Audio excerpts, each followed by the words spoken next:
الحمدللہ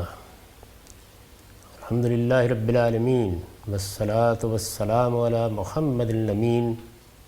فاعوذ باللہ من الشیطان الرجیم بسم اللہ الرحمن الرحیم۔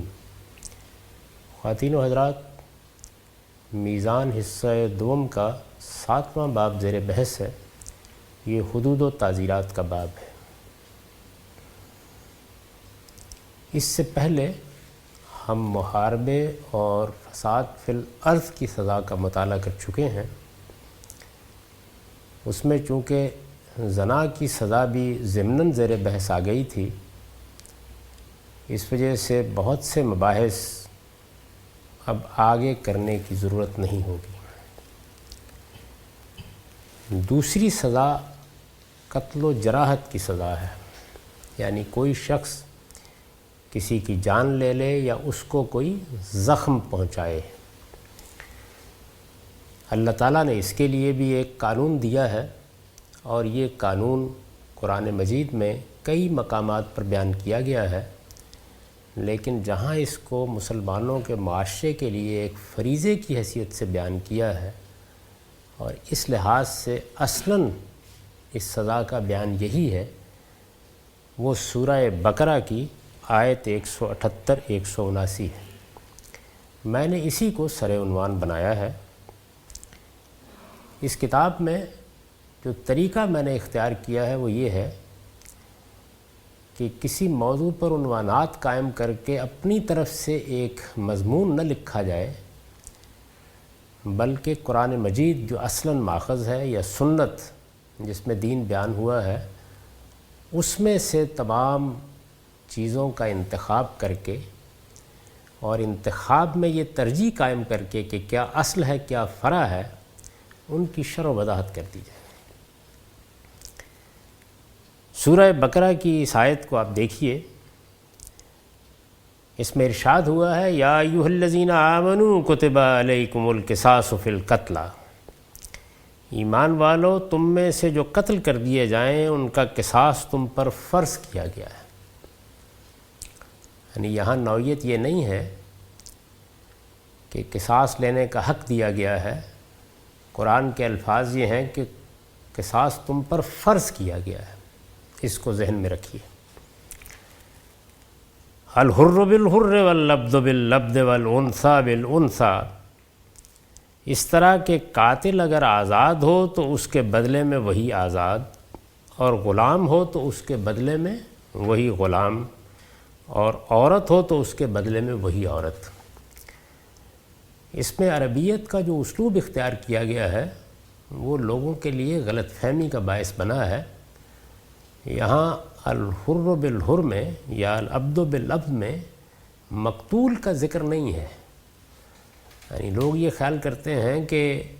اس میں مقتول کا ذکر ہے، تو جب ظاہر ہے کہ یہ کہا جائے گا کہ آزاد کے بدلے میں آزاد،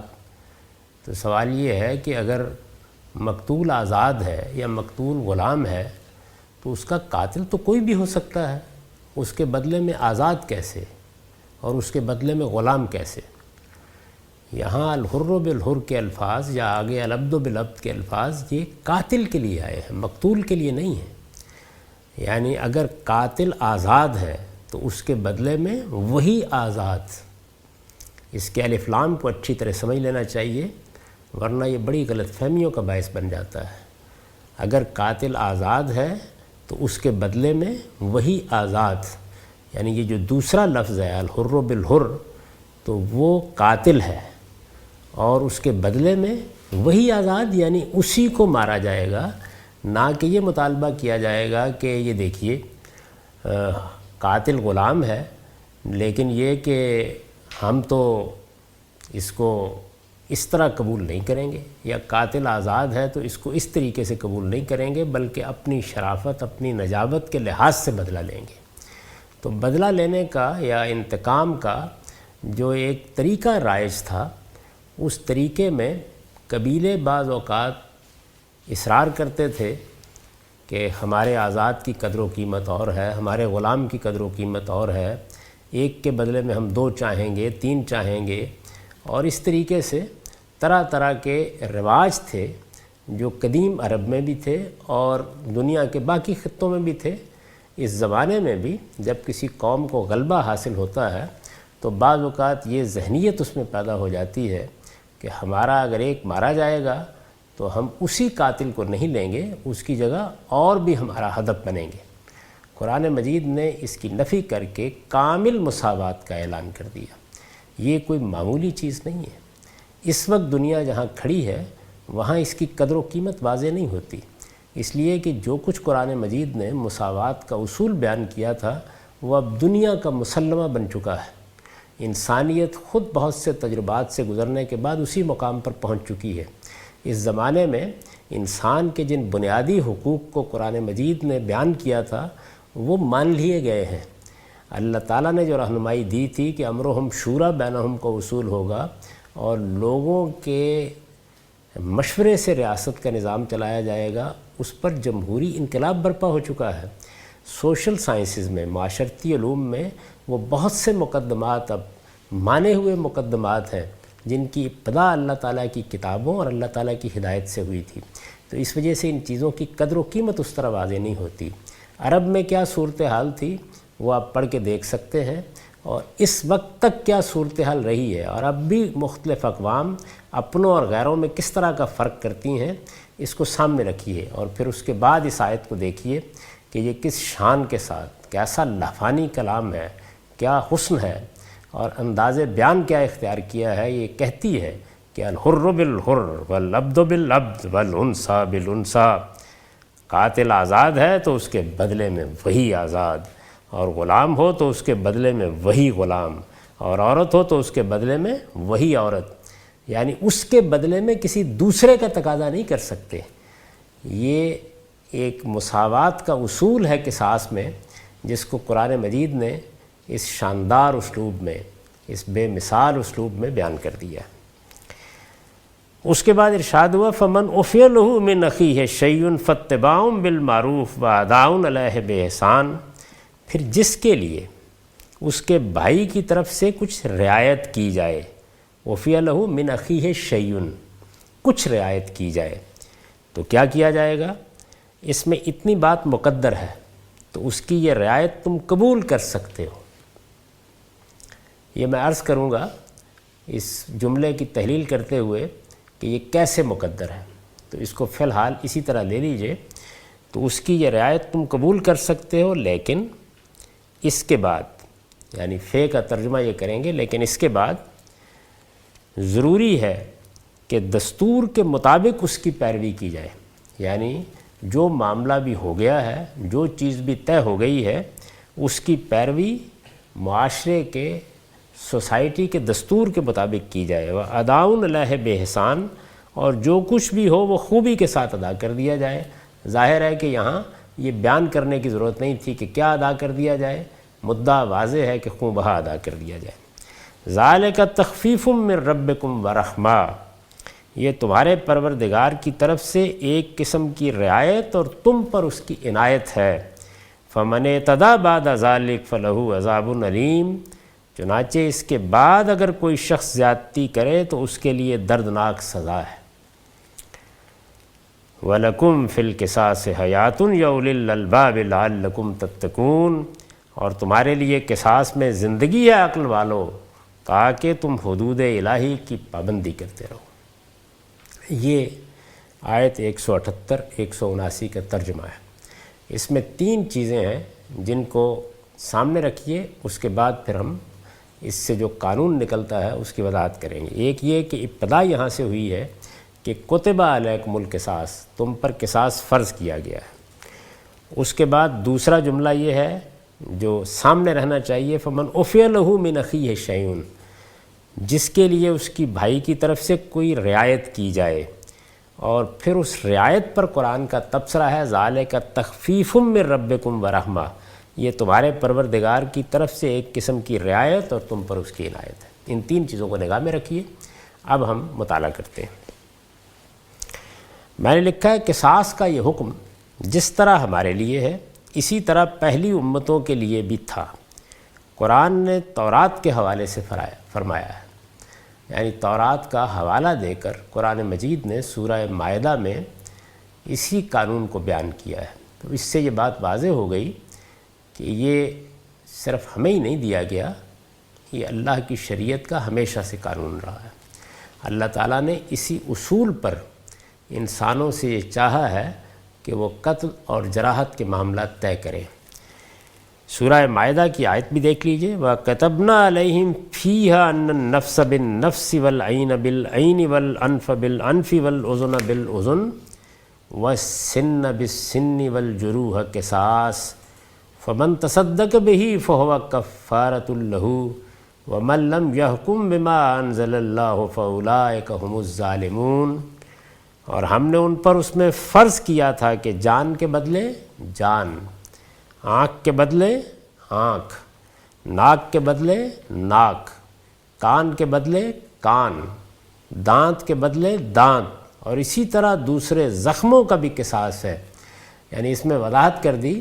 کہ قصاص کا دائرہ کہاں تک ہے۔ ایک چیز تو یہ ہے کہ جان لے لی ہے، اس میں ظاہر ہے کہ وہ چیز زیر بحث آئے گی جس کو ہم نے قتل کے لفظ سے تعبیر کیا ہے، لیکن اس سے آگے بڑھ کر یہ بتا دیا ہے کہ جراحات میں بھی بالکل یہی اصول ہوگا۔ پھر جس نے معاف کر دیا تو اس کے لیے کفارہ ہے۔ یہ وہی چیز ہے جس کو وہاں بیان کیا ہے فَمَنْ عُفِيَ لَهُ مِنْ أَخِيهِ شَيْءٌ، یعنی اس کے بھائی کی طرف سے کوئی رعایت دی گئی، اس کا مطلب ہے قصاص معاف کر دیا ہے اور اب کچھ دوسری سزا دی جائے گی یا کوئی دوسرا معاملہ کیا جائے گا۔ تو یہ معافی جو ہے اس کے اوپر قرآن نے یہاں تبصرہ کیا ہے کہ یہ اس کے لیے کفارہ ہے۔ کس کے لیے کفارہ ہے اس کو بھی آگے ہم دیکھیں گے۔ اور جو اللہ کی اتاری ہوئی شریعت کے مطابق فیصلے نہ کریں وہی ظالم ٹھہریں گے۔ میں اس آیت پر تبصرہ کرتے ہوئے سورہ مائدہ کی تفسیر میں یہ بتا چکا ہوں کہ اصل میں یہی وہ حکم تھا جس پر عمل کرنے کے لیے یہود تیار نہیں تھے۔ رسالت مآب صلی اللہ علیہ وسلم کے پاس وہ قصاصی کے کسی معاملے میں آئے ہیں اور ان کی خواہش یہ تھی کہ اس میں رعایت کی کوئی صورت نکل آئے۔ چنانچہ قرآن مجید نے پہلے اصول واضح کیے، پھر یہ بتایا کہ جب اللہ کی کتاب میں کوئی قانون ہوتا ہے تو اس کی نوعیت اور اس کی حیثیت کیا ہوتی ہے، پھر اس قانون کا حوالہ دیا اور پھر آخر میں یہ کہا کہ وَمَن لَّمْ يَحْكُم بِمَا أَنزَلَ اللَّهُ فَأُولَٰئِكَ هُمُ الظَّالِمُونَ۔ اور میں نے عرض کیا تھا کہ اس طرح قرآن نے یہ بات بالکل واضح کر دی ہے کہ آپ اگر قرآن کے دلائل سے بتا سکیں کہ فلاں حکم وقتی ہے یا رسالت مآب صلی اللہ علیہ وسلم کے ساتھ خاص ہے یا رسالت مآب صلی اللہ علیہ وسلم کے اولین مخاطبین کے ساتھ خاص ہے، قرآن کے دلائل سے بتا سکیں تو یہ تو قرآن ہی کی وضاحت ہوگی۔ لیکن اگر ایسا نہ ہو تو پھر اللہ کی شریعت کو کسی اور منطقی استدلال سے آپ ٹال نہیں سکتے، وہ اٹل ہے اور اس پر ہر مسلمان کو عمل کرنا ہے۔ اور قرآن مجید نے یہ واضح کر دیا ہے کہ وہ پھر خدا کے مقابلے میں سرکشی ہے، وہ ظلم ہے، وہ کفر ہے، وہ فسق ہے۔ اس آیت سے واضح ہے کہ قصاص کا یہ قانون صرف قتل ہی کے لیے نہیں، کسی کو زخم لگانے اور اس کے کسی عضو کو نقصان پہنچانے کے لیے بھی ہے۔ یعنی یہ وضاحت ہو گئی کہ اللہ تعالیٰ کے ہاں جو قصاص کا قانون ہے وہ جس طرح قتل کے معاملے میں ہے جب جان لے لی گئی، بالکل اسی طریقے سے وہ زخموں کے معاملے میں بھی ہے، یا آپ نے کسی عضو کو نقصان پہنچا دیا ہے، ہاتھ کاٹ دیا ہے، آنکھ پھوڑ دی ہے، اس میں بھی یہی قانون ہوگا۔ قرآن کی روح سے یہ سب سنگین جرائم ہیں، لیکن جہاں تک قتل کا تعلق ہے اس کو تو اس نے پوری انسانیت کا قتل قرار دیا ہے۔ یہ کوئی معمولی چیز نہیں ہے۔ اللہ تعالیٰ نے یہ دنیا بنائی ہے، یہاں مدت طے کی ہے کہ کس کو کتنے امتحان میں سے گزرنا ہے۔ جو شخص دوسرے کی جان کے خلاف کوئی اقدام کرتا ہے وہ ایک طرف پوری انسانیت کو نقصان پہنچاتا ہے یا اس کے خلاف بغاوت کا ارتکاب کرتا ہے، اور دوسری جانب خدا کے مقابلے میں بھی کھڑا ہو جاتا ہے۔ یعنی زندگی دینا، موت دینا یہ اللہ کا کام ہے، اس کا فیصلہ وہی کرتا ہے، تو اس میں انسان اللہ کے مقابلے میں کھڑا ہو جاتا ہے۔ اس وجہ سے یہ نہایت سنگین جرم ہے۔ اس کا ارشاد ہے من قتل نفسا بغیر نفس و فساد فی الارض فکانما قتل الناس جمیعا ومن احیاہا فکانما احیا الناس جمیعا، جس نے کسی کو قتل کیا اس کے بغیر کہ اس نے کسی کو قتل کیا ہو یا زمین میں کوئی فساد برپا کیا ہو۔ اس پر میں اس سے پہلے گفتگو کر چکا ہوں کہ 2 ہی صورتیں ہیں جس میں موت کی سزا دی جا سکتی ہے۔ قرآن مجید نے انہی دونوں کو یہاں بیان کیا ہے، اور قرآن مجید کے دوسرے تمام مقامات میں سے یہ بات بالکل واضح ہو جاتی ہے کہ اللہ تعالیٰ نے یہی صورتیں ہیں جن میں انسانی جان لینے کی اجازت دی ہے، اور وہ بھی قانون کے مطابق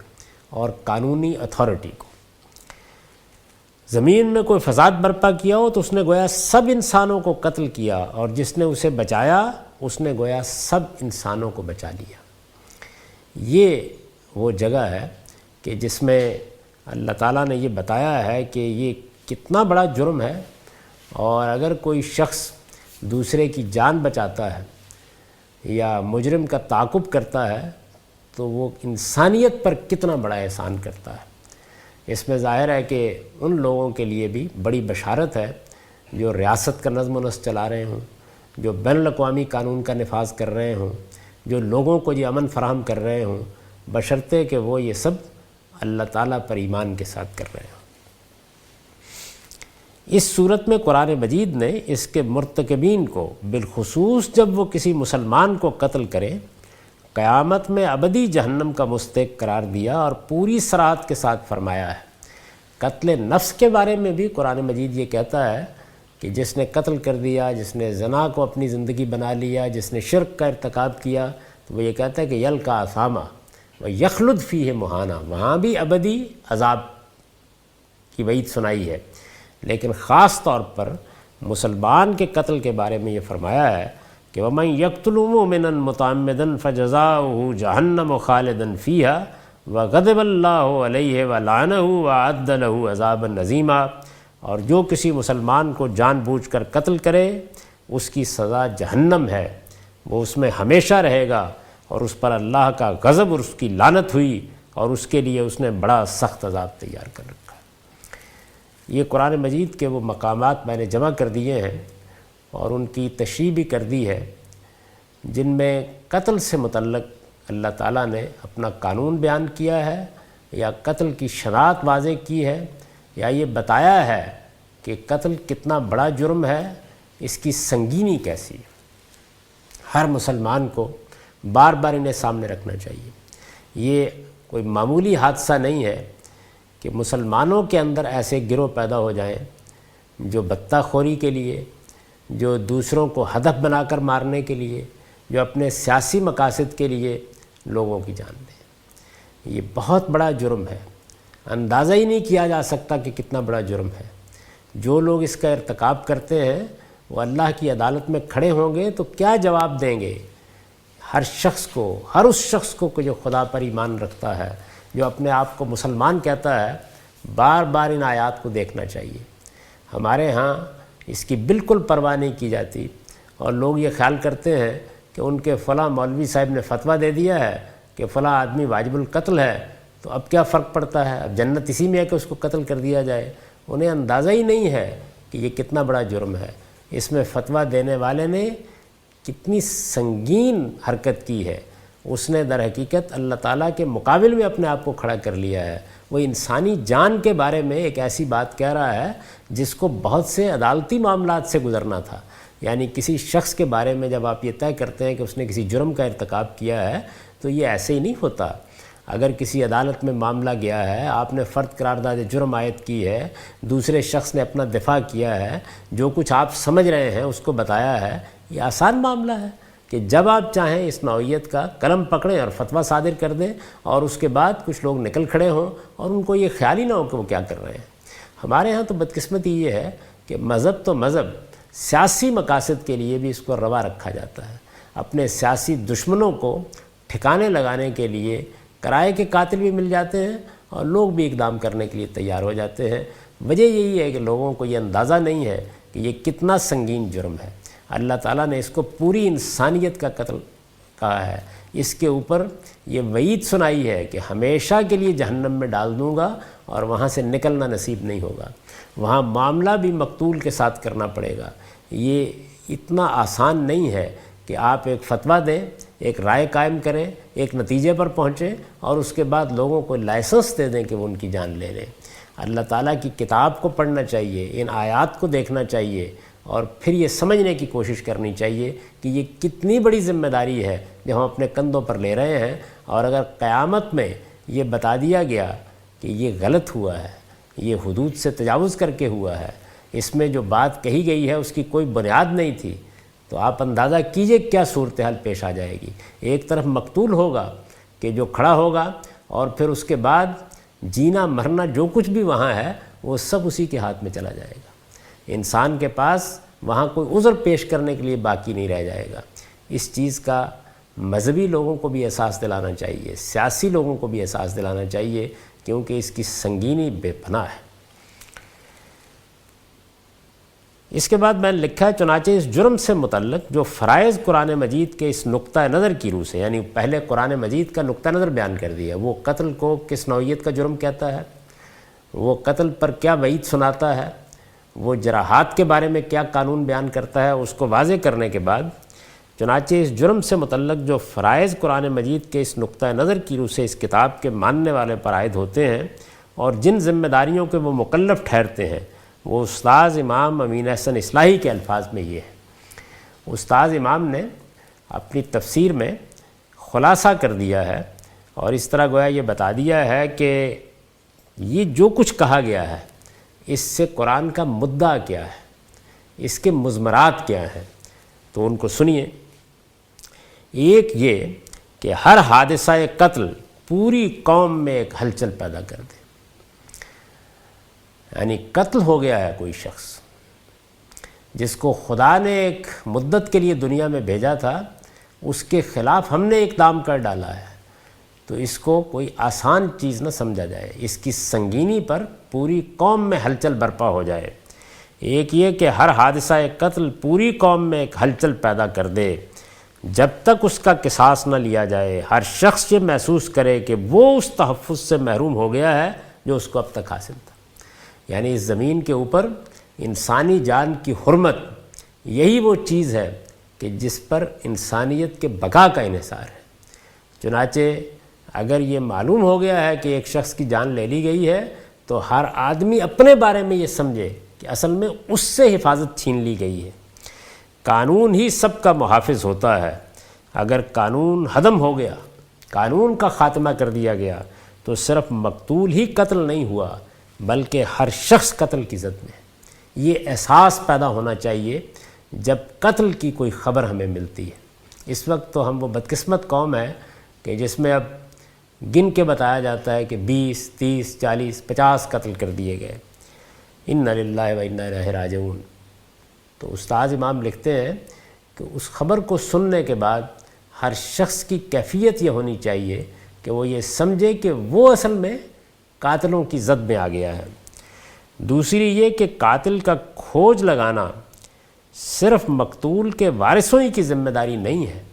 ان کا بیٹا قتل ہوا ہے، ان کا بھائی قتل ہوا ہے، وہ جانے اور ان کا کام جانے، نہیں، یہ پورے معاشرے کی ذمہ داری ہے، پوری جماعت کی ذمہ داری ہے، بلکہ پوری جماعت کی ذمہ داری ہے، اس لیے کہ قاتل نے صرف مقتول ہی کو قتل نہیں کیا بلکہ سب کو قتل کیا ہے۔ یعنی یہ احساس ہے، یہ جو فرمایا نا کہ قتل الناس جمیعا، قرآن مجید نے جو اوپر فرمایا ہے، یہ اسی کے مضمرات کو انہوں نے کھولا ہے۔ اس لیے کہ قاتل نے صرف مقتول ہی کو قتل نہیں کیا بلکہ سب کو قتل کیا ہے۔ تیسری یہ کہ کوئی شخص اگر کسی کو خطرے میں دیکھے تو اس کو پرایا جھگڑا سمجھ کر نظر انداز کرنا اس کے لیے جائز نہیں ہے، بلکہ اس کی حفاظت و حمایت تا بحد مقدور اس کے لیے ضروری ہے۔ یہ بڑا نیکی اور خیر کا کام ہے کہ آدمی جب یہ دیکھے کہ کسی کی جان خطرے میں ہے اور وہ بچا سکتا ہے، اس کے لیے ممکن ہے، تو اپنی حد تک اس کی کوشش کرے، اگرچہ اس کے لیے اسے خود جوخم برداشت کرنی پڑے، اس لیے کہ جو شخص کسی مظلوم کی حمایت و مدافعت میں سینہ سپر ہوتا ہے وہ صرف مظلومی کی حمایت میں سینہ سپر نہیں ہوتا بلکہ تمام خلق کی حمایت میں سینہ سپر ہوتا ہے، جس میں وہ خود بھی شامل ہے۔ یعنی جب ہم اپنے کسی بھائی کی جان بچانے کے لیے اپنے آپ کو جوخم میں ڈالتے ہیں تو حقیقت میں اپنی جان بچانے کے لیے اپنے آپ کو جوخم میں ڈالتے ہیں۔ چوتھی یہ کہ اگر کوئی شخص کسی قتل کو چھپاتا ہے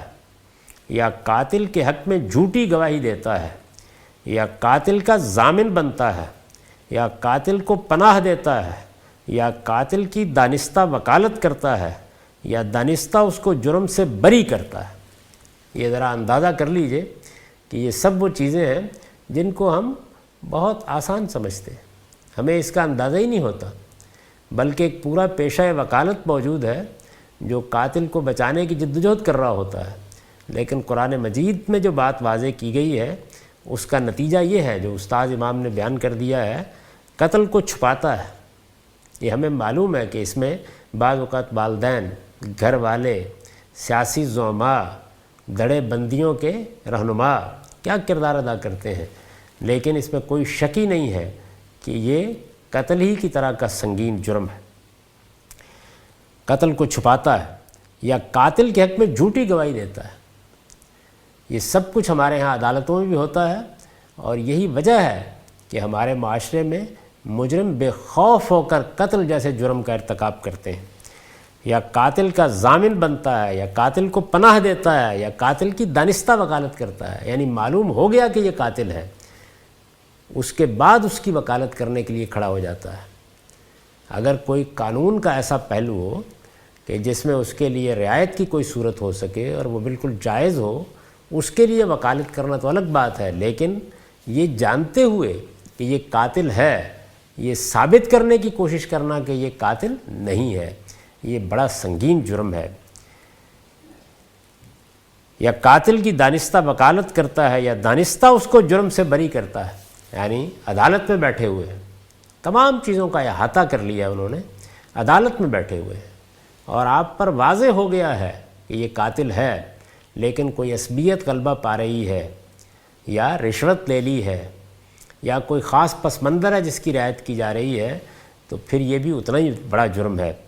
وہ گویا خود اپنے اور اپنے باپ، بھائی، بیٹے کے قاتل کے لیے سب کچھ کرتا ہے، کیونکہ ایک کا قاتل سب کا قاتل ہے۔ یہ جو قرآن مجید نے الفاظ استعمال کیے ہیں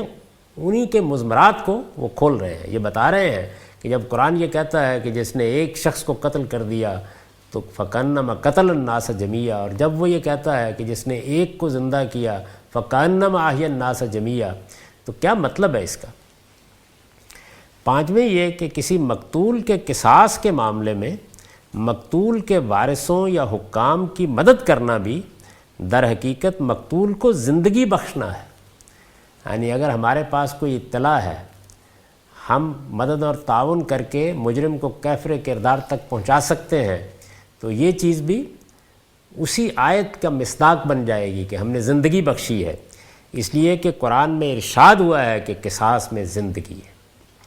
تو یہ وہ ذمہ داریاں ہیں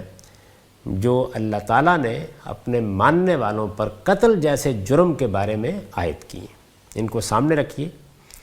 اس جرم کے لیے سزا کا جو قانون قرآن مجید کی زیر بحث آیتوں میں بیان ہوا ہے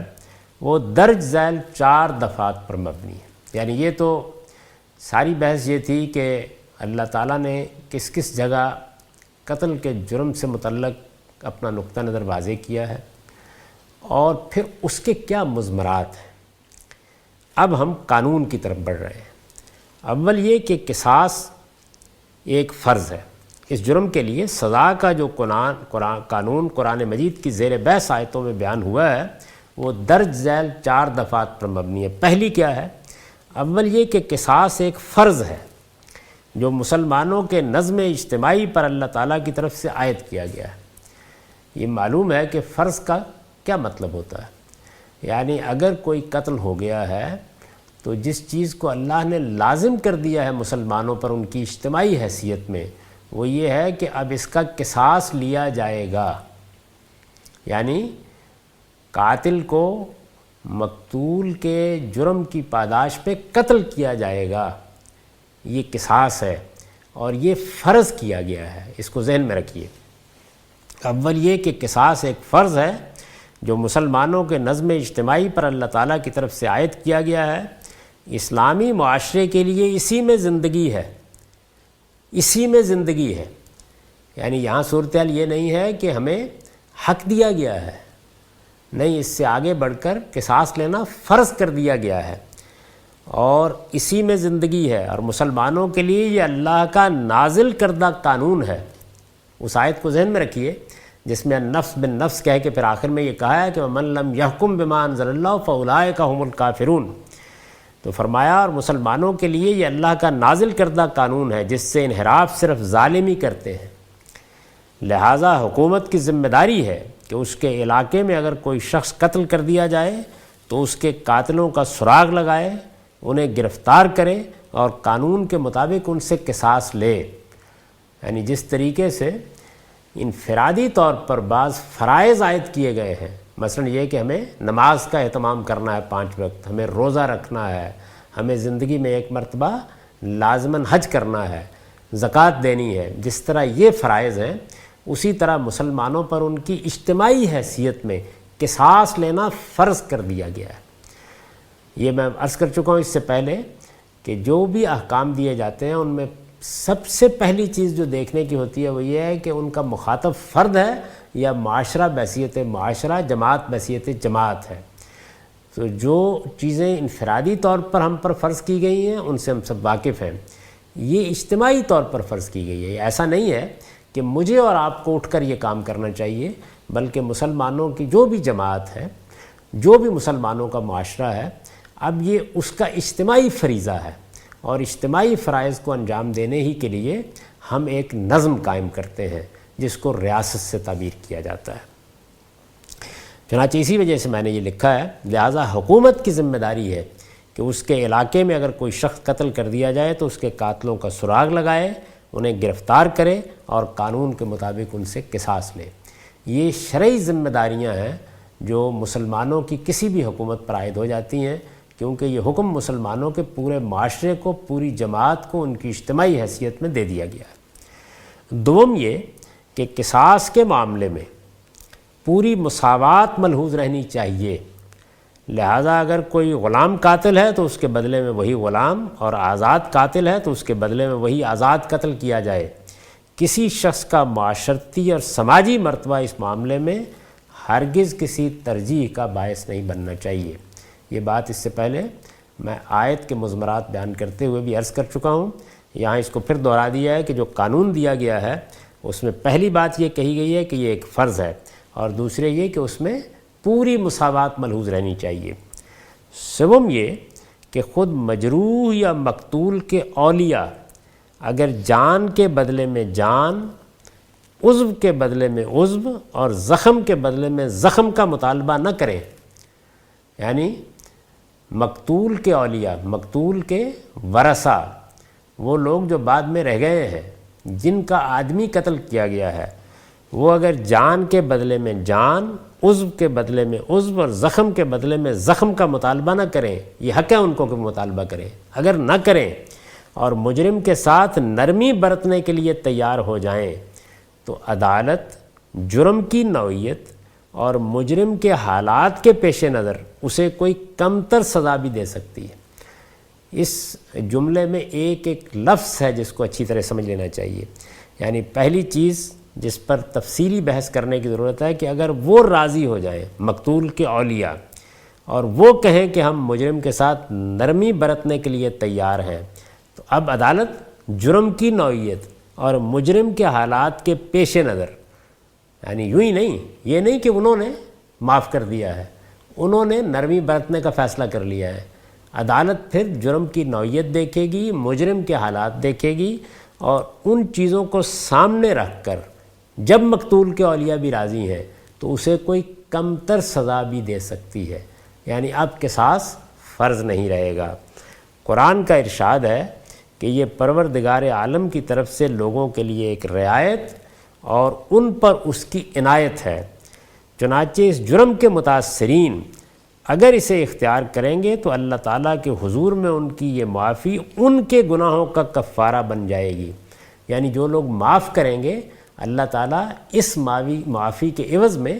ان کے گناہ معاف کر دے گا۔